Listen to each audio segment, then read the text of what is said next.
yuxularımda sabah olan bir çox işləri görürəm. Hətta bizə kim gələcəksə yuxuma girir, bəzən də qorxuram. Gələndən qorxur, nədən qorxur? Baxın, indi Allah hərdən bir lütf edir də insana, müəyyən qədər yuxularda nəsə ilham eləyir. Amma da yuxuda gördüyün hər şeydə daha 100%'dir, bu anlamada gəlmir.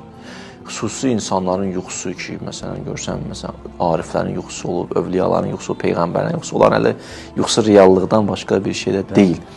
Amma məsələn, müəyyən qədər bəzi hadisələrə Allah orada işarət eləyə bilər, göstərə də bilər, amma həmişə danışmaq olmaz, hər yerdə, hamıya da danışmaq olmaz.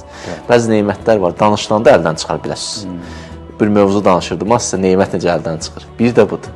İnsan ki, başlayır neymətdən çox danışmağa, lazım olmayan yerlərdə ziyanlarından biri budur ki, əldən çıxa bilər.